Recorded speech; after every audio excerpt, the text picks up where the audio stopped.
Hello and welcome. अगला question है हमारे पास, write a short note on maintenance of parents. तो जो पेरेंट्स के मेंटेनेंस पे हमें जो है एक शॉर्ट नोट लिखना है। ये क्वेश्चन हमारे पास BGS 1978, 1986, GGS 2020 और HGS 2009 और UPCJ 2015 में पूछा गया है। आंसर हम स्टार्ट करेंगे इंट्रोडक्शन से। इंट्रोडक्शन में हम मेंटेनेंस के बारे में बताएंगे। इसमें हम बताएंगे कि जो टर्म है हमारे पास मेंटेनेंस, वो डिफाइंड नहीं है कोड में। जो टर्म है ये नैरोली कंस्ट्रू नहीं की जानी चाहिए, एक नैरो व्यू से नहीं देखी जानी चाहिए कि ये लिमिटेड होगी सिर्फ फूड तक, क्लोथिंग तक और शेल्टर तक, खाने तक, कपड़े तक या फिर छत तक। ये इंक्लूड करेगी मीन्स ऑफ सब्सिस्टेंस, जीने के लिए जो ज़रूरी है। सप्लाई जो है नेसेसरीज़ की, जैसे आ गया हमारे पास खाना, दवाई, जो नेसेसरीज़ हैं हमारे पास। एड, सपोर्ट और असिस्टेंस, सहारा देना उस पर्सन को जिसको ज़रूरत है अपने जीने के लिए। ये वेरी करती है जो पोजीशन है और जो स्टेटस है एक पर्सन का, तो समाज में उसकी क्या जगह है, कितना स्टेटस है उसका, क्या उसका लाइफस्टाइल है, इन सबको ध्यान में रखते हुए इंट्रोडक्शन में हम मेंटेनेंस के बारे में जनरल मीनिंग बताएंगे मेंटेनेंस का। फिर हम बताएंगे ऑब्जेक्टिव क्या है सेक्शन 125 का। जो ऑब्जेक्टिव है सेक्शन 125 का वो है हमारे पास दो ऑब्जेक्टिव्स हैं। पहला आ गया जो रेमेडी है सेक्शन 125 में, वो स्पीडियर है, मतलब वो तेज़ है, और इकोनॉमिकल है, मतलब वो जो है चीपर है, वो सस्ती है। देन जो रेमेडी इन्फोर्स की जाती है सिविल कोर्ट्स के द्वारा, तो ये बेनिफिशियल होगी नीडी पर्सन्स के लिए, जो ज़रूरतमंद है लोग, उनके लिए ये बेनिफिशियल होगी, फ़ायदेमंद होगी। दूसरा आ गया ये जो एम करती है प्रिवेंट करने में डेस्टिट्यूशन और वेगरेंसी, जो लीड करते हैं कमीशन ऑफ क्राइम को, मतलब ये भुखमरी को जो है प्रिवेंट करती है। इन द सेंस कि फॉर इंस्टेंस कोई एक पर्सन है, जैसे इस केस में हम पेरेंट्स के बारे में पढ़ेंगे, किसी के फादर हैं या किसी के मदर हैं, अगर उनके वो अनेबल हैं, अपने लिए वो क्षमता नहीं है उनमें कि अपने लिए वो रोटी कमा सकते हैं एक एज के बाद, तो अगर उसको उनके बच्चों ने सपोर्ट नहीं किया तो वो सड़क पे आ जाएंगे और उसके बाद जो है वो क्राइम कमिट करेंगे, जैसे चोरी करेंगे, खाने की चोरी करेंगे या डकैती डालेंगे, वो कुछ भी करके अपना पेट भरेंगे, लेकिन इससे जो है क्राइम जो है कमिट हो सकता है। तो इस चीज़ को प्रिवेंट करने के लिए भी मेंटेनेंस का प्रोविज़न दिया गया है। फिर आगे हमारे पास मेंटेनेंस टू पेरेंट्स, यहाँ से हमारा जो है मेन कंटेंट स्टार्ट होता है। ये जो जनरल हमारे पास चीज़ें हैं, इंट्रोडक्शन, ऑब्जेक्ट वगैरह हर एक टॉपिक की, ये सिर्फ लेंथ इंक्रीज करने के लिए हम यूज़ करते हैं। मेंटेनेंस ऑफ पेरेंट्स में आ गया हमारे पास फादर और मदर जो हैं, जो अनेबल हैं, क्षमता नहीं है उनमें खुद को मेंटेन करने की, वो क्लेम कर सकते हैं मेंटेनेंस अपने सन से या डॉटर से, सेक्शन 125 जो है कोड ऑफ क्रिमिनल प्रोसीजर का, इसके अंडर। फिर आगे इसमें हमारे पास ये जो आपके पास हेडिंग्स है, adoptive father, mother, step mother या फिर डॉटर लाइबल है, ये आपको अलग से भी 5 मार्क्स में पूछे जा सकते हैं। यहाँ मैं कंबाइंडली एक ही लेक्चर में इनको इंक्लूड करूँगी। ये आ गया हमारे पास अडॉप्टिव फादर एंड मदर का क्या होगा। इसमें आ गया हमारे पास सेक्शन 125 जो है वो क्लैरिफाई नहीं करता है वेदर फादर या मदर इंक्लूड करते हैं जो अडॉप्टिव फादर है या अडॉप्टिव मदर हैं या नहीं करते हैं। हाउएवर जो सेक्शन 3 सबसेक्शन 2 जो है हमारे पास जनरल क्लोजेस एक्ट का, वो प्रोवाइड करता है कि जो फादर है वो इंक्लूड करेगा अडॉप्टिव फादर। और जो केस लॉ है हमारे पास, that is Babban versus Parvati by 1978 Bombay high court का, कि जो कोर्ट है वो फर्दर क्लैरिफाई करता है कि इवन जो मदर है वो भी कंस्ट्रू की जाएगी, उसको भी माना जाएगा कि वो इंक्लूड करती है अडॉप्टिव मदर। तो ये हमारे पास पोजीशन क्लियर है अडॉप्टिव फादर की जनरल क्लोजेस एक्ट से और अडॉप्टिव मदर की हमारे पास केस लॉ से।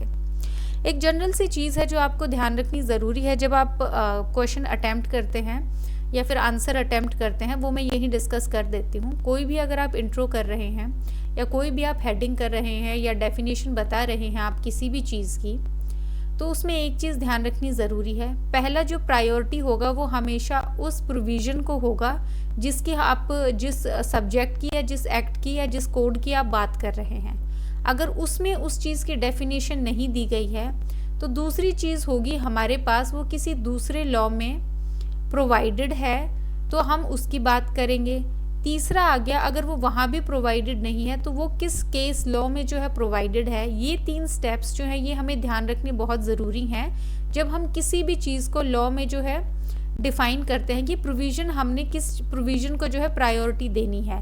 पहले सब्जेक्ट जो आपका है उसकी, दूसरा आ गया किसी और सब्जेक्ट में या लॉ में गिवन है, तीसरा आ गया किसी में भी गिवन नहीं है तो किस कोर्ट ने इंटरप्रेट किया है उसको। तो सॉरी तो ये 3 स्टेप्स जो हैं हमें किसी भी चीज़ को जो है ईजिली क्रैक करने में हेल्प करेंगे। जैसे आप एग्जाम्पल इसी टॉपिक का ले सकते हैं, अडॉप्टिव फादर मदर का 125 में हमने बताया डिफाइन नहीं है।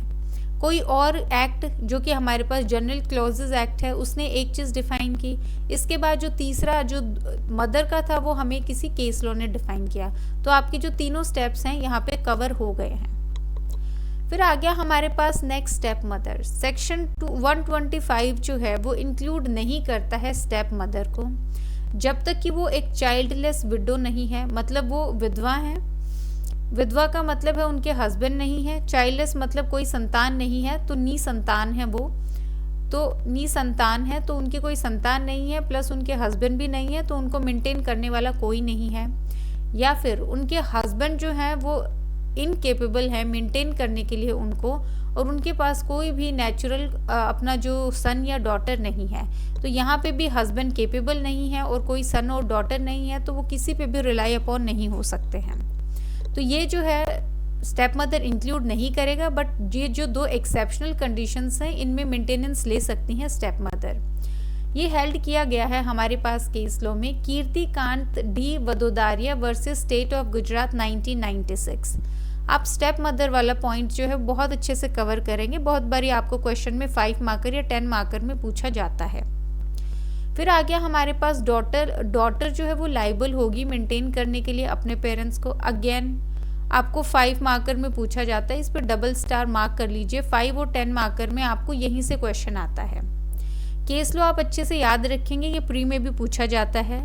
इसमें आ गया हमारे पास Vijay Manohar Arbat versus Kashi Rao Rajaram Sawai 1987 supreme court. Supreme court ने क्लैरिफाई किया है कि सेक्शन 125 इंक्लूड करता है एक डॉटर को, वेदर मैरिड है या अनमैरिड है, विद इन जो सच पर्सन जो दिया गया है, और वो लाइबल होगी कि वो मेंटेन करे अपने फादर को या मदर को जो जिनमें क्षमता नहीं है खुद को मेंटेन करने की। यहाँ पे कोर्ट ने इंटरप्रिटेशन कैसे की है वो हम देखते हैं। कोर्ट ने इंटरप्रेट किया है जो सेक्शन 2Y है हमारे पास कोड का, और जो सेक्शन 8 है हमारे पास आईपीसी का, और हेल्ड किया है कि जो हिज फादर और मदर हैं जो यूज़ किए गए हैं सेक्शन 125 में वो लिए जाएंगे कि उनका मीनिंग है हर फादर और मदर, मतलब यहाँ पे विमेन भी इंक्लूड करी है। तो इवन एक डॉटर जो है वो ऑर्डर किया जा सकता है उसको कि वो मेंटेन करे, मेंटेनेंस दे अंडर सेक्शन 125। इसमें आ गया हमारे पास एक मेजर अनमैरिड डॉटर जो है वो इंटाइटल्ड है कि वो मेंटेनेंस ले सकती है अपने फादर से अगर वो अनेबल है खुद को मेंटेन करने के लिए किसी फिजिकल या मेंटल एबनॉर्मलिटी से या इंजरी से।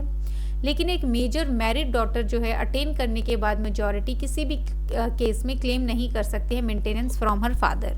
अगेन ये वाला पोर्शन है थोड़ा लेंथ इंक्रीज करने के लिए है क्योंकि हम यहाँ पे थोड़ी सी जो है रेसिप्रोसिटी दिखा रहे हैं कि रेसिप्रोकेटली जो है मैरिड डॉटर का क्या स्टेटस है। तो अनमैरिड है, मेजर है तो ले सकती है, अगर मेजर मैरिड है तो नहीं ले सकती है।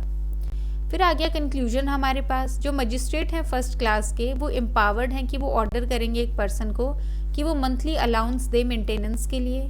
मजिस्ट्रेट ऑर्डर कर सकते हैं जो फादर हैं एक मैरिड फीमेल चाइल्ड के मेंटेनेंस के लिए जब तक कि उसकी जो है मेजॉरिटी वो अटेन नहीं करती है, और अगर उसके हस्बैंड जो है वो पोजेस नहीं करते हैं सफिशिएंट मींस मतलब एबल नहीं है उसको मेंटेन करने के लिए। कंक्लूजन में हम लगभग जो है मेंटेनेंस के सारे क्वेश्चंस का हम 3 चीज़ें सेम रखेंगे। इंट्रो हम सेम रखेंगे, उसके बाद ऑब्जेक्ट जो है वो सबका सेम है ऑब्जेक्टिव वाला पॉइंट, और एक कंक्लूजन जो है ये भी हम जो है सेम रखेंगे। जैसे कि हमारे पास वाइफ का मेंटेनेंस हुआ है, मुस्लिम वाइफ का, पेरेंट्स का, तो इन तीनों में जो है हम सेम रखेंगे। बाकी एक मेंटेनेंस का हमने जनरल क्वेश्चन भी किया था उसमें भी जो है ये चीज़ें सेम रही थी। तो ये 3 पॉइंट्स आप हर किसी के लिए याद कर लीजिए, बीच का मटेरियल आप अपने हिसाब से चेंज कर सकते हैं। इस क्वेश्चन में 2-3 बातें ध्यान रखने वाली हैं। पहला ये कि हमने 10-15 मार्कर के हिसाब से किया है। अगर आपको जनरल पेरेंट्स के बारे में पूछा गया है कि पेरेंट्स का क्या स्टेटस है, तो आप डिट्टो ऐसा ही आंसर लिखेंगे जैसा मैंने करवाया है।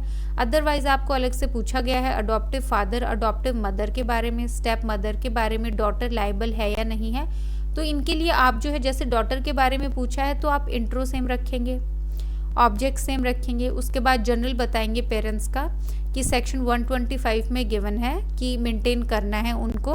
उसके बाद आप ये वाला पोर्शन स्किप करेंगे, फिर आप स्टेप मदर वाला स्किप करेंगे, आप सीधा जो डॉटर वाला पोर्शन है वो डिस्कस करेंगे जो आपसे पूछा गया है, और उसके बाद जो है आप कंक्लूजन में सेम चीज़ लिखेंगे जो हमने यहाँ लिखी है।